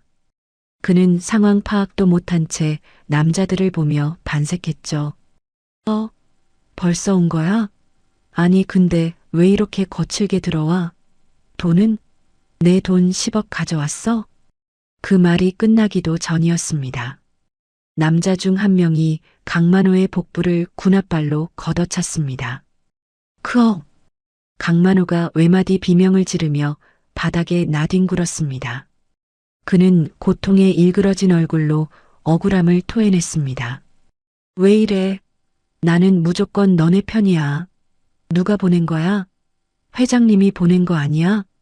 남자가 쓰러진 강만호를 내려다보며 싸늘하게 뱉었습니다. 전무님이 너 폐기 처분하란다. 주제도 모르고 회장님하고 딜을 해? 잘 가라. 퍽 하는 소리와 함께 개머리판이 강만호의 뒤통수를 가격했고 그는 그대로 기절해버렸습니다. 탐욕의 끝은 비참한 토사구팽이었습니다. 하지만 진짜 위기는 이제부터였습니다. 남자들이 아이들이 있는 방문을 박차고 들어왔기 때문입니다. 찾았다. 이 녀석들이야. 애들아 어서 나와라. 혼란스러운 와중 다온은 본능적으로 막내 은우를 품에 안고 낡은 책상 밑으로 숨어들었습니다. 심장이 입 밖으로 튀어나올 것만 같았습니다. 그때 대장으로 보이는 남자가 누군가와 통화하는 소리가 다온의 귀에 똑똑히 박혔습니다. 네, 확보했습니다. 지금 바로 쏩니다. 인천항 제2부두입니다. 자정 출발 밀항선 대기시켜주세요. 도착하자마자 태워서 보냅니다. 책상 밑에서 숨죽이고 있던 다온의 눈동자가 흔들렸습니다. 머릿속이 빠르게 돌아갔습니다. 인천항 밀항선? 배를 태우려는 거야. 우리를 한국에서 떠나게 하려는 거야. 배를 타면 끝장이었습니다. 바다 건너가면 다시는 영영 할아버지를 만날 수 없을 테니까요. 다온은 입술을 깨물었습니다. 남자들이 아이들을 잡고 밖으로 내보내고 있었습니다. 안 나가. 싫어. 우리 오빠 놔줘. 으앙. 쌍둥이 시아와 수아가 남자들의 팔을 물어뜯으며 필사적으로 저항했지만 어른들의 완력을 당해낼 수는 없었습니다. 다온의 뒷덜미가 잡혀 공중으로 들어 올려졌습니다. 다온은 끌려가면서도 필사적으로 주위를 살폈습니다. 이대로 끌려가면 안 된다. 할아버지가 왔을 때 우리가 어디로 갔는지 알아야 한다. 다온의 손이 주머니 속을 더듬었습니다. 손끝에 잡힌 것은 아까 그림을 그리다 넣어둔 몽당 크레파스 빨간색이었습니다. 다온은 밖으로 나가는 척하다가 책상 위에 놓인 물컵을 일부러 팔꿈치로 쳐서 떨어뜨렸습니다. 쨍그랑 날카로운 파열음과 함께 유리 조각이 사방으로 튀었습니다. 으악, 뭐야? 남자들이 유리에 찔릴까봐 잠시 움찔하며 뒤로 물러선 그 찰나의 순간 다온은 그 1초를 놓치지 않았습니다. 다온은 재빨리 눈에 가장 잘 띄는 하얀색 방문틀 옆에 걸린 달력을 향해 손을 뻗었습니다. 그리고 떨리는 손으로 빨간색 크레파스를 꽉 쥐고 급하게 글씨를 휘갈겨 썼습니다. 인천항 2부두. 다온은 글씨를 쓰자마자 남자들이 눈치채지 못하도록 몸으로 달력을 가리는 치밀함까지 보였습니다. 10살 아이가 보여줄 수 있는 기지가 아니었습니다. 그것은 생존을 위한 본능이자 가족을 지키기 위한 간절한 노력이었습니다. 빨리 안 나와? 이 녀석이 진짜. 한 남자가 다온을 잡고 일으켜 세웠습니다. 다온은 밖으로 나가면서도 시선만은 끝까지 자신이 남긴 달력을 향해 있었습니다. 할아버지 제발 적어 보셔야 해요. 꼭 보고 우리 구해주셔야 해요. 빨리 와주세요. 아이들은 검은 승합차 뒷좌석에 들어갔습니다. 기절한 강만호도 짐칸에 던져졌죠. 문이 쾅 닫히고 승합차는 요란한 흙먼지를 일으키며 보육원을 빠져나갔습니다. 아이들이 떠난 자리는 다시 고요해졌습니다. 텅 빈 방, 깨진 물컵 조각들이 어지럽게 널려 있는 바닥. 그리고 벽에 걸린 찢어진 달력 위에는 다온이 마지막 힘을 짜내어 남긴 삐뚤빼뚤한 붉은 글씨만이 선명하게 남아 있었습니다. 과연 박 회장은 이 작은 다온의 신호를 발견할 수 있을까요? 엇갈린 운명의 시간은 이제 얼마 남지 않았습니다. 아이들을 태운 검은 승합차가 흙먼지를 일으키며 사라진 지 불과 10여 분 뒤였습니다. 박 회장의 차량 행렬이 거칠게 보육원 마당으로 들어섰습니다. 차가 멈추기도 전에 박 회장은 문을 박차고 뛰쳐나갔죠. 박 회장의 거친 숨소리가 차가운 공기를 갈랐습니다. 다온아, 얘들아, 할아버지가 왔다. 박 회장과 경호원들이 잠겨있던 방문을 부수고 안으로 들이닥쳤습니다. 쾅 하는 소리와 함께 문짝이 떨어져 나갔지만 방 안은 쥐 죽은 듯 고요했습니다. 텅 비어 있었습니다. 바닥에는 아이들이 덮고 잤던 얇은 이불이 뱀 허물처럼 널브러져 있었고 구석에는 강만호가 마시다 남긴 소주병만 덩그러니 굴러다니고 있었죠. 아이들의 온기는 이미 식어버린 뒤였습니다. 박 회장은 다리에 힘이 풀려 그 자리에 주저앉고 말았습니다. 떨리는 손으로 아이들이 덮던 이불을 움켜쥐었습니다.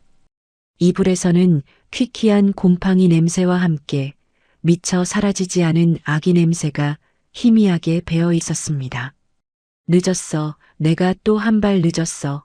이 못난 늙은이가 또 놓쳤어. 박 회장은 바닥을 치며 통곡했습니다. 눈앞이 캄캄했습니다. 어디로 갔는지, 누구에게 끌려갔는지조차 모르는 상황에서 이 넓은 대한민국을 다 뒤질 수도 없는 노릇이었으니까요. 그때였습니다. 방 구석구석을 이 잡듯이 뒤지던 김 실장의 눈에 무언가가 들어왔습니다. 방문 옆 하얀 벽에 걸려있는 찢어진 달력. 그 위에 붉은색 글씨 같은 것이 선명하게 그어져 있었습니다. 회장님, 여기 좀 보십시오. 달력에 글씨가 있습니다. 김 실장의 다급한 외침에 박 회장이 고개를 번쩍 들었습니다. 지팡이를 짚고 비틀거리며 다가가 보니 날짜 칸 위에 빨간 크레파스로 급하게 휘갈겨 쓴 글씨가 보였습니다. 10살 아이가 꾹꾹 눌러 쓴 흔적이었죠. 인천항 이부두. 그 글씨를 보는 순간 김 실장의 얼굴이 사색이 되었습니다. 인천항입니다. 놈들이 아이들을 배에 태워 밀항시키려는 것 같습니다. 해외로 빼돌리려는 겁니다. 박 회장의 심장이 쿵 내려앉았습니다. 배를 탄다면 끝이었습니다. 공해상으로 나가버리면 손 쓸 방법이 없었으니까요. 그런데 놀라운 건 그 다음이었습니다.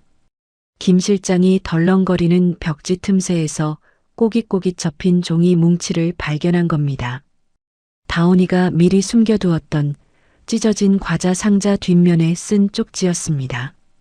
김 실장이 떨리는 손으로 쪽지를 펴서 회장에게 건넸습니다. 삼촌 차번호 8282. 인천항구에서 배를 탄대요. 할아버지 도와주세요. 박 회장은 떨리는 손으로 달력과 쪽지를 번갈아 보았습니다. 숨이 턱 막혀왔습니다. 이건 도저히 10살짜리 꼬마가 남겼다고는 믿기 힘든 너무나 침착하고 정확한 단서들이었으니까요. 끌려가는 그 긴박한 순간에 아이는 살기 위해, 아니 동생들을 살리기 위해 할아버지가 올 것을 믿고 흔적을 남긴 것입니다. 박 회장의 눈에서 굵은 눈물이 툭툭 떨어져 쪽지를 적셨습니다. 글씨가 눈물에 번져갔습니다. 이 아이들 다 알고 있었어. 내가 찾으러 올 거라는 것을 그리고 끌려가면서도 나에게 흔적을 남겼어, 세상에. 박 회장은 쪽지를 가슴에 품으며 오열했습니다. 지훈이 어릴 때랑 똑같아. 그 영민하던 녀석이랑 어쩜 이렇게 똑같니? 무서웠을 텐데, 울고만 싶었을 텐데 할아버지를 믿고 기다린 거야. 무서움 속에서도 정신을 잃지 않고 씩씩하게 메모를 남긴 손자의 기지와 간절함에 박 회장의 가슴은 미어지다 못해 갈기갈기 찢어지는 듯 했습니다. 하지만 슬픔은 잠시였습니다. 박 회장은 쪽지를 양복 안주머니, 자신의 심장과 가장 가까운 곳에 소중히 넣었습니다. 그리고 주먹을 꽉 쥐었습니다. 손톱이 살을 파고들 만큼 세게 쥐었죠. 그는 허공을 향해 먼저 떠난 아들에게 피를 토하듯 다짐했습니다. 지훈아, 듣고 있느냐? 못난 애비가 너는 지키지 못해 먼저 보냈지만 내 새끼들은 내가 무슨 수를 써서라도 지킨다. 박 회장의 눈빛이 달라졌습니다. 조금 전까지의 슬픔은 사라지고 서슬 퍼런 집념의 불꽃이 타오르기 시작했습니다. 너는 놓쳤지만 이번에는 절대로 안 놓쳐. 내 목숨을 바꿔서라도 데려올게. 내 손주들 털끝 하나 안 다치게 데려올게. 그때 본사 상황실과 연결된 무전기에서 긴급 보고가 들어왔습니다. 회장님, 아이들을 태운 차량이 CCTV로 확인했습니다. 검은색 승합차, 현재 국도를 타고 인천 방향으로 고속 주행 중입니다. 인천항까지 약 40분 남았습니다. 타깃이 포착되었습니다. 박 회장은 눈물을 쓱 닦아내고 지팡이를 집어던지다시피 치웠습니다. 이제 지팡이 따위는 필요 없었습니다. 전원 탑승해. 밟아. 차가 부서져도 좋으니 무조건 잡아. 박 회장이 직접 선두 차량에 올라탔습니다. 엔진 터질 때까지 밟아. 쥐새끼들, 지옥 끝까지 쫓아가서 잡아들여. 가온 유통의 검은 세단 수십 대가 눈보라를 뚫고 맹렬한 기세로 질주를 시작했습니다. 엔진 소리가 맹수의 포효처럼 산골짜기를 울렸습니다. 그 시각 눈 덮인 미끄러운 국도 위에는 아이들이 탄 승합차가 미친 듯이 고개 운전을 하며 도주하고 있었습니다. 젠장, 뒤에 저 차들 뭐야? 설마 벌써 따라붙은 거야? 운전대를 잡은 남자가 백미러를 보며 욕설을 내뱉었습니다. 뒤쪽에서 검은 차량의 행렬이 파도처럼 밀려오고 있었으니까요. 박 회장의 경호 차량들이 포위망을 좁혀오며 금방이라도 들이받을 기세로 따라붙고 있었습니다. 기, 쾅, 경호 차량 한 대가 승합차의 옆면을 강하게 들이받았습니다. 불꽃이 튀고 차체가 휘청거렸습니다. 흔들리는 차 안구석, 다오는 동생들을 양팔로 꽉 껴안아 보호하며 눈을 질끈 감았습니다. 자신이 남긴 쪽지를 할아버지가 봤을지 아니면 그냥 못 보고 지나쳤을지 알 수 없었습니다. 하지만 다오는 믿고 싶었습니다. 다오는 마음속으로 간절히 기도했습니다. 할아버지, 제가 쓴 거 보고 오시는 거죠? 제발요, 우리 좀 살려주세요, 할아버지. 10살 소년의 간절한 기도가 눈보라를 뚫고 박 회장에게 닿고 있었습니다. 이제 거리는 불과 10m. 성난 박 회장의 발톱이 악당들의 목덜미를 낚아채기 직전이었습니다. 눈보라가 휘몰아치는 국도 위 굉음과 함께 질주하던 승합차가 마침내 멈춰 섰습니다. 박 회장의 경호 차량들이 앞뒤를 가로막고 그대로 들이받아 강제로 세워버린 것입니다. 차 문이 열리고 야구 방망이를 든 남자들이 내렸지만 이미 상황은 종료된 뒤였습니다. 수십 명의 가온 유통 정예 경호원들이 순식간에 그들을 덮쳐 눈밭에 얼굴을 처박아 제압해버렸으니까요. 회장님, 확보했습니다. 김 실장의 외침과 동시에 박 회장이 찌그러진 승합차 앞으로 성큼성큼 다가갔습니다. 닫혀있는 슬라이딩 도어가 찌그러져 잘 열리지 않았지만 박 회장은 아랑곳하지 않았습니다. 그는 맨손으로 문틈을 잡고 젖먹던 힘까지 짜내어 짐승처럼 포효하며 문을 뜯어내듯 젖혔습니다. 육중한 철문이 열리자 차 안으로 눈부신 헤드라이트 불빛이 쏟아져 들어갔습니다. 그리고 그 빛을 등지고 선 거대한 그림자, 바로 박 회장이었습니다. 차 안구석 웅크리고 있던 아이들이 눈부신 빛에 눈을 찡그리며 고개를 들었습니다. 벌벌 떨던 다온이 역광 속에 서 있는 노신사의 얼굴을 가장 먼저 알아보았습니다. 묘소에서 봤던 그 호랑이 같던 할아버지. 하지만 지금은 눈물이 그렁그렁한 눈으로 자신들을 바라보고 있는 그분. 다온의 입술이 파르르 떨렸습니다. 할아버지, 그 작은 속삭임이 기적의 시작이었습니다. 다온의 입에서 나온 할아버지라는 단어에 겁에 질려 다온의 옷자락만 잡고 있던 쌍둥이 동생들의 눈이 번쩍 뜨였습니다. 할아버지, 우리 할아버지야? 아이들이 소리쳤습니다. 할아버지, 으앙. 쌍둥이 시아와 수아가 울음을 터뜨리며 박 회장의 품으로 튀어나갔습니다. 그동안 참았던 무서움이 한꺼번에 터져나온 것입니다. 할아버지, 살려주세요. 무서웠어요. 저 아저씨들이 막 때렸어요. 박 회장은 차가운 눈길 위에 털썩 무릎을 꿇었습니다.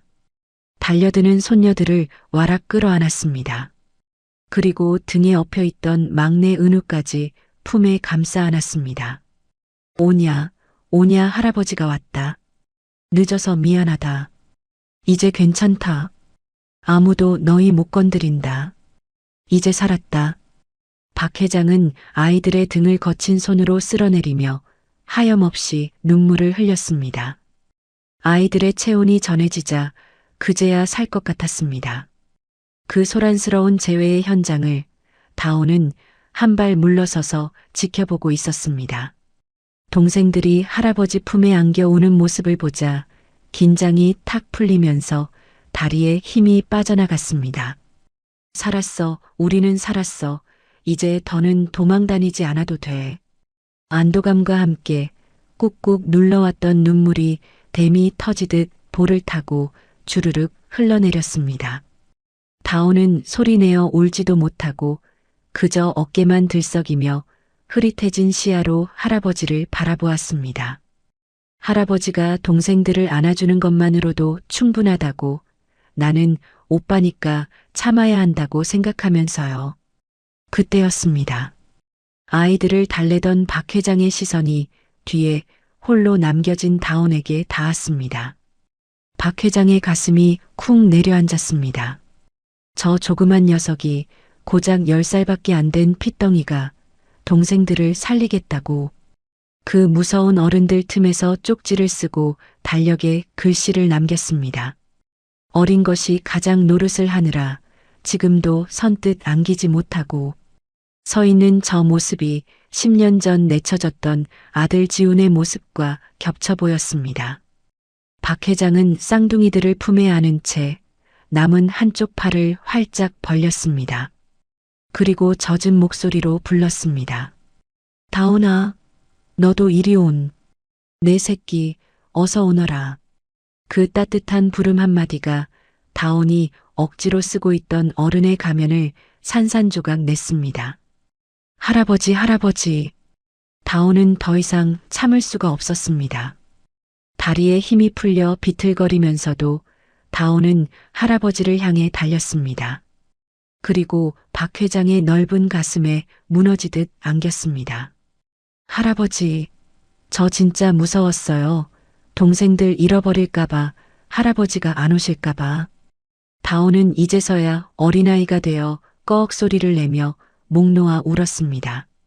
박 회장은 그런 다온의 머리를 가슴에 꽉 끌어안고 함께 통곡했습니다. 거칠고 투박한 손이 다온의 등을 토닥였습니다. 그래, 안다. 네가 고생했다. 이 어린 것이 얼마나 무서웠을꼬. 이제 그 무거운 짐 내려놔도 된다.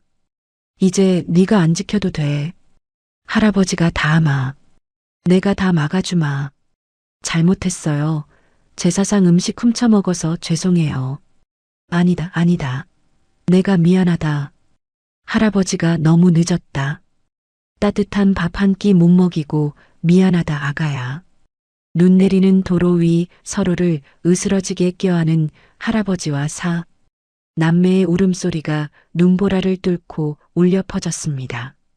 차가운 겨울바람도 이 뜨거운 핏줄의 상봉을 갈라놓을 수는 없었습니다.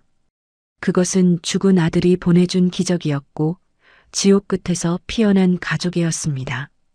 잠시 후 어느 정도 진정이 되자 박 회장의 눈빛이 다시 차갑게 변했습니다. 경호원들이 차 구석에 처박혀 기절해 있던 강만호를 질질 끌고 나왔기 때문입니다. 박 회장은 아이들의 눈을 가려주며 김 실장에게 눈짓했습니다. 애들 차에 태워. 따뜻하게 히터 틀어주고. 아이들이 안전하게 차에 오르자 박 회장은 바닥에 떨어진 자신의 지팡이를 집어들었습니다. 그리고 눈밭에 내동댕이 쳐진 강만호를 향해 천천히 걸어갔습니다. 일어나. 모른 척하지 말고 일어나. 박 회장의 지팡이가 강만호의 어깨를 짓눌렀습니다. 박 회장의 사냥은 아직 끝나지 않았습니다. 이제 죗값을 치르게 할 시간입니다.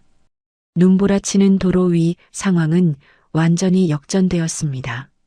조금 전까지 아이들을 짐짝 취급하며 위세를 떨던 강만호는 이제 박 회장의 지팡이 앞에서 팔이 목숨이 되어 바닥을 기고 있었습니다.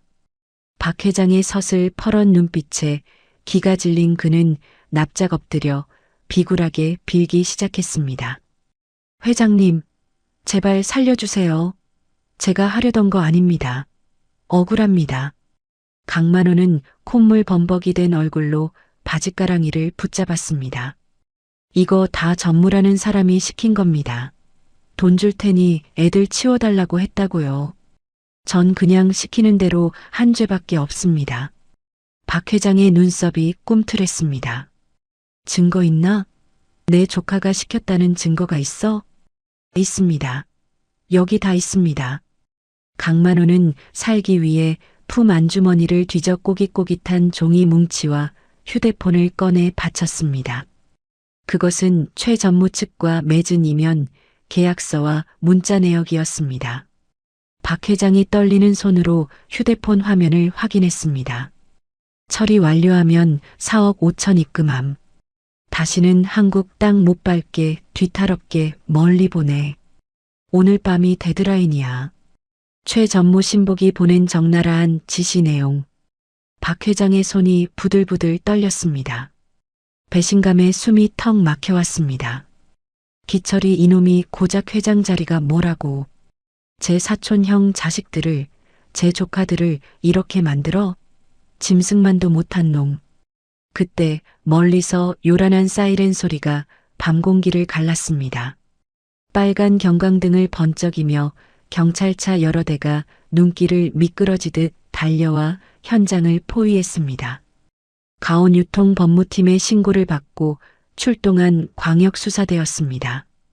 최 전무의 해결사 노릇을 하던 남자들은 저항할 생각도 못하고 순순히 손을 들었습니다. 강만호 역시 경찰에게 제압당해 팔이 뒤로 꺾였습니다. 차가운 금속 수갑이 그의 손목에 채워졌습니다. 아이들을 팔아넘기려던 그 더러운 손에 내려진 인과응보였습니다. 강만호는 경찰차로 질질 끌려가면서도 끝까지 추하게 소리쳤습니다. 형사님, 저도 피해자예요. 저 사람들이 시켜서 한 거라고요. 전 억울해요. 이거 나요. 박 회장은 경찰팀장에게 강만호가 내놓은 결정적 증거물들을 넘기며 차갑게 말했습니다. 내 변호인단을 곧바로 소집할 겁니다. 티끌 하나, 먼지 하나까지 탈탈 털어서 조사하시오. 죄 지은 놈들 하나도 빠짐없이 콩밥 먹게 해주시오. 악당들이 정리되자 박 회장은 즉시 뒤를 돌아보았습니다. 설이 빨갛던 표정은 순식간에 눈 녹듯 사라지고 세상에서 가장 온화한 할아버지의 얼굴로 바뀌어 있었죠. 다오나 얘들아. 박 회장은 아이들이 타고 있는 차 문을 활짝 열었습니다. 뒤따라 도착한 윤 여사가 헐레벌떡 차에서 내려 아이들에게 달려갔습니다. 아이고, 내 새끼들. 어디 다친 데는 없니? 아픈 데는 없고? 윤 여사는 눈물 범벅이 된 얼굴로 아이들의 몸을 구석구석 살폈습니다. 험하게 끌려다니느라 멍이 든 팔목, 추위에 터져서 피가 맺힌 볼, 할머니의 가슴이 미어지는 듯 했습니다. 세상에 손이 얼음장이네. 이 차가운 데서 얼마나 떨었을꼬. 윤 여사는 준비해 온 두툼한 오리털 패딩 점퍼와 털모자를 꺼내 아이들에게 직접 입혀주었습니다. 그리고 꽁꽁 언 아이들의 발에 따뜻한 털신발을 신겨주며 발을 주물렀습니다. 이제 따뜻하지? 할미가 미안해. 너무 늦게 와서 미안해. 할머니의 따뜻한 손길에 얼어붙었던 아이들의 몸과 마음이 녹아내렸습니다. 막내 은우는 따뜻한 패딩 속에 파묻혀 금세 노곤한 표정이 되었고 쌍둥이들도 안도감에 할머니 품으로 파고들었습니다. 그때 묵묵히 동생들을 챙기던 다온의 몸이 휘청거렸습니다. 다리에 힘이 풀려 주저앉으려는 다온을 옆에 있던 김 실장이 잽싸게 부축해 안았습니다. 도련님, 괜찮으십니까? 긴장이 탁 풀리면서 그동안 10살 작은 몸으로 버텨왔던 피로가 쓰나미처럼 몰려온 것입니다. 다온은 김 실장의 품에 안긴 채 희미하게 웃었습니다. 괜찮아요. 동생들이 따뜻해 보여서 정말 다행이에요. 그 모습을 지켜보던 박 회장은 목이 메어 아무 말도 할 수가 없었습니다. 저 어린 것이 감당했을 무게가 얼마나 무거웠을까요? 박 회장은 아이들을 자신의 리무진 뒷좌석에 태우고 윤 여사의 손을 꼭 잡으며 당부했습니다. 여보, 당신이 애들 데리고 대학병원 특실로 가요. 머리부터 발끝까지 검사 싹 다 하고 뭐든 좋으니 맛있는 것 좀 먹여요. 놀라지 않게 잘 보살펴줘요. 차가 출발하려 하자 아이들이 창문을 내리고 박 회장을 쳐다보았습니다. 할아버지는 같이 안 가세요? 다온이 불안한 눈빛으로 물었습니다. 혹시라도 할아버지가 또 사라질까봐 겁이 난 것이죠. 박 회장은 다온의 손을 꼭 잡아주며 인자하게 웃었습니다. 할아버지는 해야 할 일이 남았어. 우리 손주들 괴롭힌 나쁜 놈, 할아버지가 아주 따끔하게 혼내주고 금방 갈게. 가서 밥 먹고 한숨 자고 있어라. 눈 뜨면 할아버지가 옆에 있을 거다. 네, 할아버지 빨리 오셔야 해요. 아이들을 태운 리무진이 병원을 향해 눈길을 달려갔습니다. 멀어지는 빨간 미등을 끝까지 지켜보던 박 회장. 차가 시야에서 완전히 사라지자 도로 위에 홀로 남은 그의 눈빛이 다시 매섭게 변했습니다. 방금 전 손주들을 보던 인자한 할아버지는 온데간데 없고 대한민국 재계를 호령하는 냉철한 기업 총수로 돌아와 있었습니다. 김 실장이 다른 차의 뒷문을 열며 정중히 물었습니다. 회장님, 어디로 모실까요?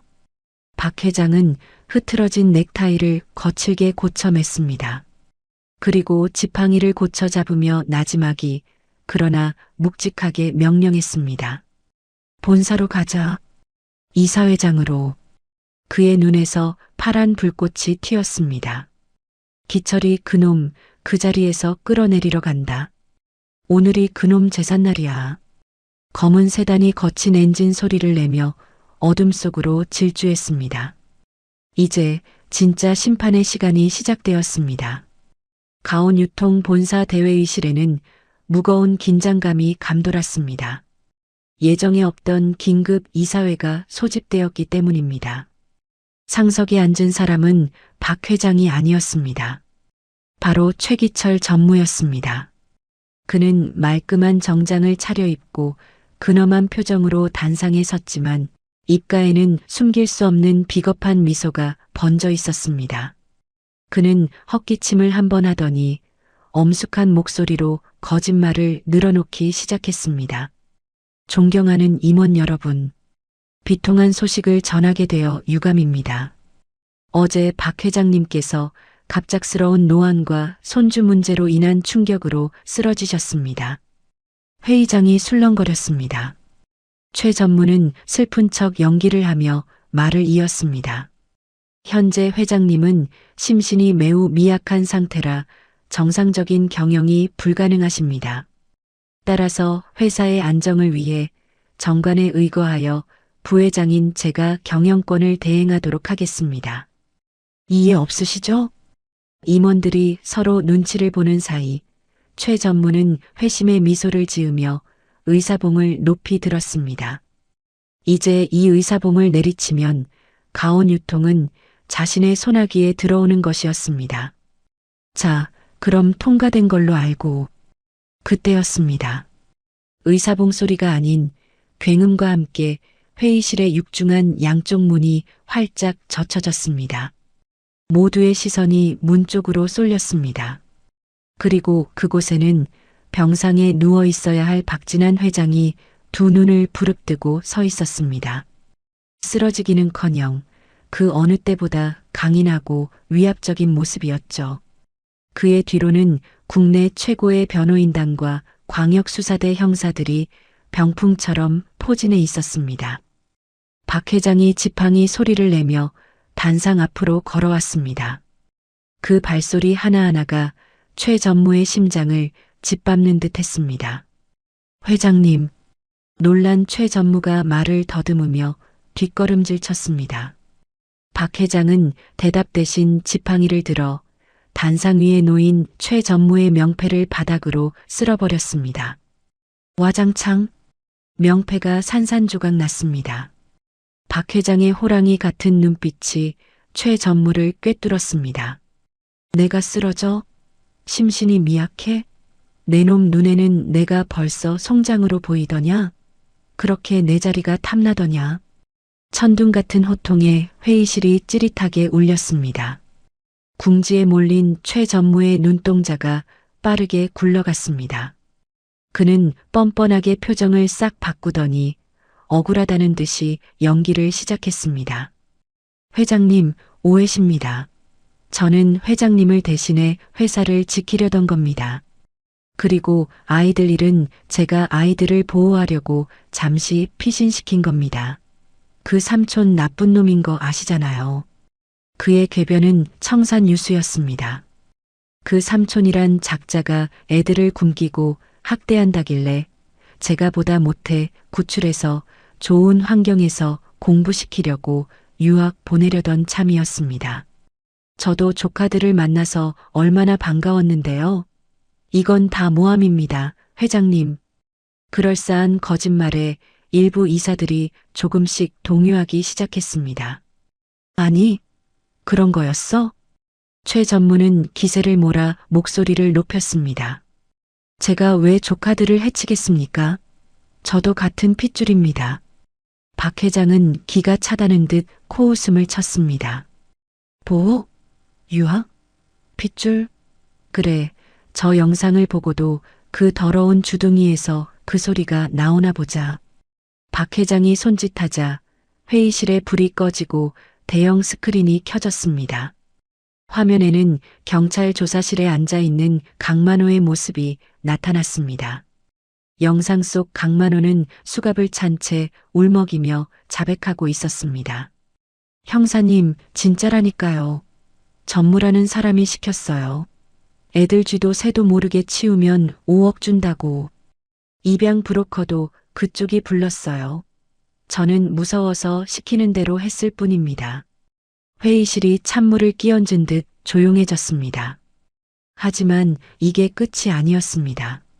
뒤이어 스크린에는 최 전무가 해결사에게 보낸 문자 내역과 입금 내역이 대문짝만하게 띄워졌습니다. 오늘 밤 처리해. 최대한 멀리 입양 보내. 착수금 5천만 원 입금 완료. 빼도 박도 못할 증거들이 스크린을 가득 채웠습니다. 최 전무의 얼굴은 백지장처럼 하얗게 질렸습니다. 그는 입을 벙긋거렸지만 아무 말도 할 수 없었습니다. 모든 거짓말이 발가벗겨지는 순간이었습니다. 박 회장이 차갑게 선고했습니다. 내 손주들 빼돌린 정황, 그리고 회사 공금 횡령 변호사 쓸 생각 마라. 내 모든 돈과 힘을 써서 널 대한민국 법이 허용하는 최고 형량으로 감옥에서 썩게 만들 테니까. 박 회장의 눈짓에 대기하고 있던 형사들이 우르르 단상으로 올라갔습니다. 최기철 씨, 당신을 특수감금 및 횡령 혐의로 체포합니다. 형사들이 최 전무를 바닥에 눕히고 팔을 꺾어 수갑을 채웠습니다. 철커덕. 차가운 금소금이 회의실에 울려 퍼졌습니다. 그것은 악인의 몰락을 알리는 종소리였습니다. 최 전무가 발악하며 끌려나갔습니다. 이거 내가 누군지 알아. 가온유통 전무야. 숙부님, 회장님, 이건 오해입니다. 저 그런 사람 아닙니다. 아시잖아요. 박 회장은 끌려나가는 조카에게 눈길조차 주지 않았습니다. 그는 옷매무새를 다듬고 얼어붙은 임원들을 향해 당당하게 선언했습니다. 똑똑히 들으시오. 내 후계자는 오직 하나, 내 아들 지훈이의 핏줄인 사남매뿐이다. 앞으로 또다시 땀만 품고 내 가족을 건드리는 놈은 최기철이와 똑같은 꼴을 당할 것이다. 이상. 박 회장의 서슬 퍼런 경고에 임원들은 고개를 숙였습니다. 정의가 승리하는 순간이었습니다. 어느덧 시간이 흘러 뉴스에서는 앵커의 멘트가 흘러나왔습니다. 세간을 떠들썩하게 만들었던 재벌가 손주들 사건의 전말이 드러났습니다. 법원은 주동자인 최모 전무에게 징역 20년을 선고했습니다. 화면에는 죄수복을 입은 최 전무의 모습이 비칩니다. 그는 감옥 독방에 쭈그리고 앉아 멍하니 허공을 바라보고 있습니다. 회사 공금 횡령 혐의까지 추가되어 그는 아마 살아서 감옥 문을 나서기 힘들 것입니다. 한때 재벌가 2인자였던 그를 면회오는 사람은 아무도 없었습니다. 이어서 강만호의 소식도 전해집니다. 공범인 강모 씨 역시 징역 12년이 확정되었습니다. 그는 수감 생활 중에도 죄질이 나쁘다며 동료 수감자들에게 기피 대상이라고 알려졌습니다. 두 악당이 옹기라고 넘는 차가운 시멘트 바닥에 웅크려 쪽잠을 청하던 바로 그 시각이었습니다. 그 씁쓸한 풍경과는 정반대로 따뜻한 대저택의 정원에는 눈부신 햇살이 쏟아지고 있었습니다. 잔디밭을 뛰어노는 아이들의 깨르르 하는 웃음소리가 담장을 넘어 울려 퍼졌죠. 지옥 같던 시간을 견뎌낸 아이들은 이제 세상에서 가장 안전한 품 안에서 사랑받으며 웃고 있었습니다. 모든 악몽이 끝나고 가온 유통 대저택에도 진정한 평화가 찾아왔습니다. 저녁 식사 시간 다이닝 룸은 고소한 냄새로 가득 찼습니다. 그날의 차가운 제사상과는 비교도 할 수 없는 따뜻한 김이 모락모락 피어오르는 진수성찬이 차려졌으니까요. 윤기가 좌르르 흐르는 갈비찜, 알록달록한 잡채, 그리고 아이들이 좋아하는 소시지 반찬까지 상다리가 휘어질 듯 했습니다. 처음에는 이 호화로운 밥상이 낯설어 쭈뼛거리던 아이들. 하지만 윤 여사가 인자한 미소로 숟가락을 쥐어주었습니다. 애들아, 어서들 먹자. 식기 전에 많이 먹어라. 그 말 한마디에 봉인 해제된 아이들은 와구와구 밥을 먹기 시작했습니다. 쌍둥이 시아와 수아는 입안 가득 갈비를 넣고 오물거렸고 볼이 빵빵해진 모습이 마치 다람쥐 같았습니다. 박 회장과 윤 여사는 자신들의 밥숟가락을 들 생각조차 하지 않았습니다. 박 회장은 젓가락으로 갈비살을 발라내어 막내 은우의 밥 위에 올려주기 바빴고 윤 여사는 잡채를 다온의 숟가락 위에 얹어주느라 손이 쉴 틈이 없었으니까요. 천천히 먹어라, 천천히. 체한다. 밥은 부엌 솥단지째 있으니까 앞으로 평생 배 터지게 먹게 해주마. 아무 걱정 말고 먹어. 박 회장의 눈에는 꿀이 뚝뚝 떨어졌습니다. 아이들이 오물오물 먹는 모습만 봐도 배가 부르다는 옛말, 그건 거짓말이 아니었습니다. 춥고 배고팠던 지난날의 기억을 덮어버릴 만큼 식탁 위에는 사랑이라는 반찬이 가득했습니다. 식사가 끝난 뒤 가족들은 거실 벽난로 앞에 옹기종기 모여 앉았습니다. 타닥타닥 타오르는 장작불 소리가 아늑함을 더했죠. 박 회장은 서재 구석에서 먼지 쌓인 옛날 앨범 한 권을 꺼내왔습니다. 자, 이것 봐라. 너희 아빠 어릴 때 사진이란다. 박 회장이 펼친 앨범 속에는 지금의 다운만한 나이의 아빠 지훈이 책가방을 메고 환하게 웃고 있었습니다. 아이들이 우와, 아빠다 하며 신기해하며 달려들었죠. 박 회장은 앨범 속 아들과 눈앞의 다온을 번갈아 보며 눈시울을 붉혔습니다. 어쩜 이렇게 똑같니 눈매며 저 고집세 보이는 입술이며 아주 판박이야. 박 회장의 투박한 손이 다온의 머리를 부드럽게 쓰다듬었습니다. 아빠도 너처럼 책 읽는 걸 좋아하고 영특했단다. 다온이 너를 보고 있으면 꼭 우리 아들이 다시 살아서 돌아온 것만 같구나. 고맙다. 이렇게 잘 커져서 정말 고맙다. 옆에서 쌍둥이들을 무릎에 앉히고 있던 윤 여사도 행복한 웃음을 터뜨렸습니다. 여보, 이제야 이 넓은 집이 꽉 찬 것 같네요. 사람 사는 집 같아요. 정막만 흐르던 대저택은 이제 아이들의 웃음소리로 가득 찬 진짜 가정이 되었습니다. 시간은 흐르고 흘러 어느덧 벚꽃이 만발한 5월이 되었습니다. 가족들은 다시 한번 아빠 지훈의 묘소를 찾았습니다. 그날의 폭설이 몰아치고 칼바람이 불던 곳이라고는 믿기지 않을 만큼 따스한 봄 햇살이 내리쬐고 분홍빛 꽃잎이 눈처럼 흩날리고 있었죠. 완벽한 계절의 변화였습니다. 아이들의 모습도 몰라보게 달라져 있었습니다. 꼬질꼬질한 옷 대신 때깔 좋은 새 옷을 입었고 퀭하던 볼에는 살이 통통하게 올라 복숭아처럼 발그레했습니다. 그날 포대기에 엎여만 있던 막내 은우는 이제 아장아장 걸음마를 하며 묘비 앞을 뛰어다녔습니다. 아빠, 저 100점 맞았어요. 첫째 다온이 묘비 앞에 카네이션 바구니와 함께 100점 성적표를 자랑스럽게 올려두었습니다. 다온은 이제 더 이상 쭈그려 앉아 울던 고아 소년이 아니었습니다. 의젓하게 허리를 펴고 묘비에 새겨진 아빠의 이름을 쓰다듬으며 말했습니다. 아빠, 우리 왔어요. 우리 이제 밥도 안 굶고 추운 데서 앉아요.